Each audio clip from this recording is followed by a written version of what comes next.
Welcome to the open house for the draft Brunswick Comprehensive Plan. I'm Julie Erdman. I'm the Director of Planning and Development for the town.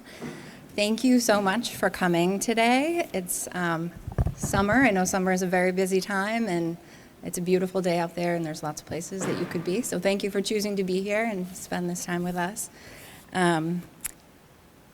This plan has been shaped by public input and concerns and hopes of everyone that's participated in this process so far.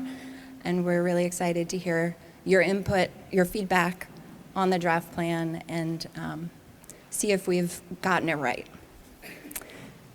The comprehensive plan is essentially a shared vision for Brunswick, and it provides a strategic roadmap designed to guide future growth and development over the next 10 plus years. What we have, you'll see how today how this plan aims to preserve what we value most about Brunswick while readying us for the challenges and opportunities that lie ahead. What we have here are Post-it notes and stars that after we give our presentation, we'd like you to go around and you can make notes on the plan. You can also put stars on our actions over on that wall, things that you like, so that we know, we're doing something right. Getting to this moment here wasn't easy. The Comprehensive Plan Update Steering Committee has been at this process for 6+ years. They've put in a lot of hours, and I want to thank all of them for their dedication in seeing this process through. You'll hear a brief presentation from Emily Schmidt, the chair of the Comprehensive Plan Committee, as well as from the consultants, Ben Meter and Vanessa Farr from Haley Ward. And after that, you'll be able to come around and give us some input on the plan. So with that, I'll hand it over to Emily. I'm Emily Schmidt. I'm the chairperson of the Comprehensive Plan Update Steering Committee. And like Julie said, this has been a long process for us. We've been working at it for 6 years now. Ooh, there it goes. And this is a culmination of a lot of hours of work. And for those of you who have given us input over the last 6 years, we thank you. For those of you who haven't, we welcome you. We are in the end stage, finally, which feels really good to say. We've done a lot of public output and heard from many people in the town, and from that developed the ideas of the way this plan works. And I'm not a planner. I'm not in the planning world, so knew nothing about what comprehensive planning was before I came onto this committee. So thinking many of you in the audience may not fully understand it as well, I'll just give a layman's kind of overview of what this means for us as citizens of Brunswick. The state requires that we put forward this land use plan approximately every 10 years. The last time the comp plan was done in Brunswick was in 2008. A lot has changed in Brunswick since 2008. The base closed, which was huge from our previous plan. A lot of changes, a lot of things were based off of the base being operational, and then all of a sudden, boom, it's closed, and that changed a lot of stuff. So that's been a big thing that's changed. We've had the decrease of population when the base left. We've had dramatic changes in our elementary schools around town. You've seen Jordan Acres, Hawthorne, Longfellow, Coffin, they're all closed. That's been pretty dramatic. And now we have Stowe and Furbish. So there's been some changes throughout, some infrastructure things in town as well. And then the most obvious was COVID came, and with the COVID flux, we had this massive build kind of come in, especially along the base. And then I grew up in Brunswick. Let me take a step back. I grew up in Brunswick. I left for 25 years, and now I'm back. So I remember Brunswick, what it was back prior to 2000. And when I came back in 2019, it looked pretty different to me. We've seen a lot of development in our rural areas, which was not the intent of the 2008 plan. The 2008 plan wanted to limit growth in rural areas of town, and it actually went the opposite way. So when we started this process, it was, you have to plan for development, right? It's gonna happen. Growth is going to happen in communities, especially in one as great as Brunswick. So we need to target that growth responsibly. And that was the outlook that we set on when we did this entire process. So where can we target growth to occur? Where are there areas in Brunswick that could be transformed into more attractive areas? Think Pleasant Street, Cook's Corner, what can be done to make those areas safer, more efficient for the community, and potentially have areas of higher density development so that we can limit the sprawl out into our rural areas and protect our natural resources, protect the bay, all of those things, the wildlife corridors, all of those things. So that's what came into play for this. So what does the comprehensive plan do? It does, I want to make sure everybody knows, the comprehensive plan does not set ordinance, it does not set laws, it does not set any of that. It just makes recommendations to the town council.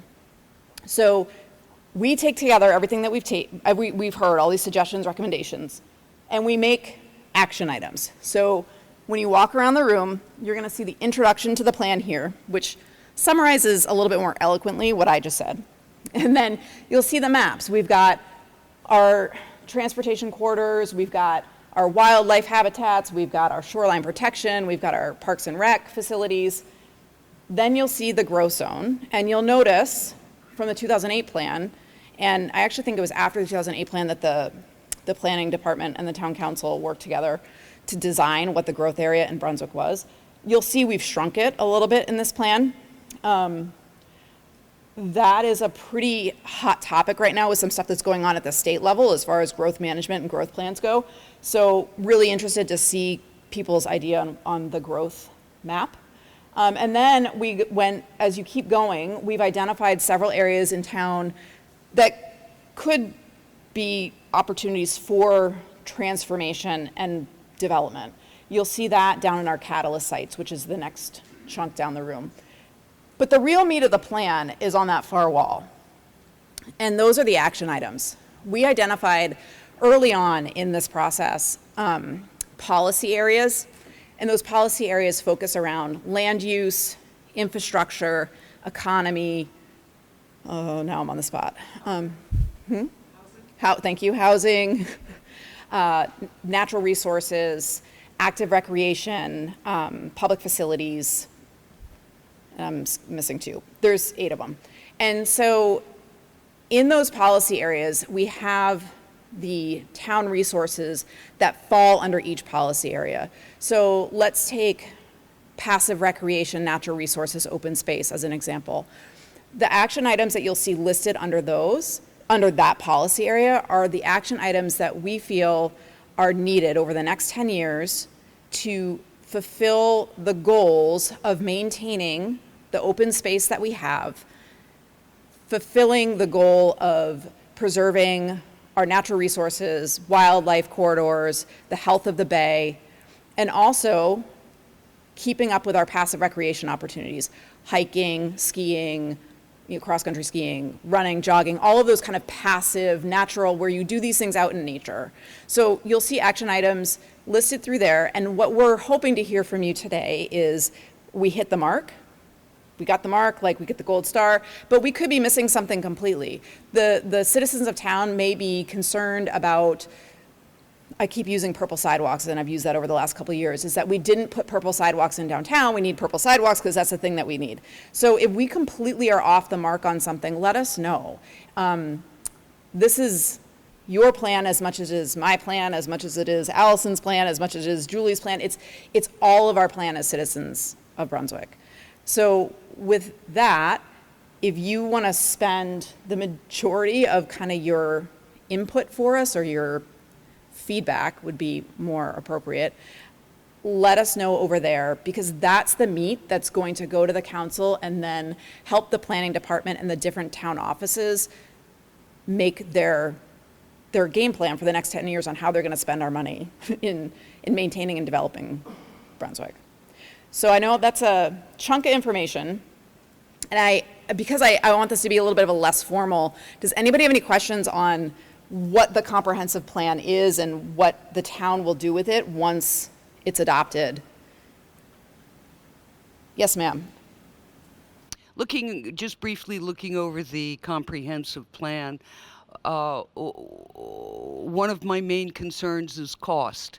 I've lived in Brunswick since 1962, and in the last several years I've seen property taxes rise exponentially, and so just briefly looking over, I like what I see, but I'm concerned about the cost. Has a projection been done?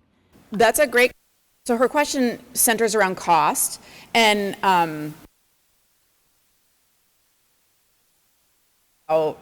like more answers about the global plan. But yes, cost and fiscal analysis has absolutely come in, and our consultant board can give you more specifics. When you talk about the catalyst sites and development, the intention is for tax revenue, right? Because economy is one of our policy areas, and so there are action items to help stimulate.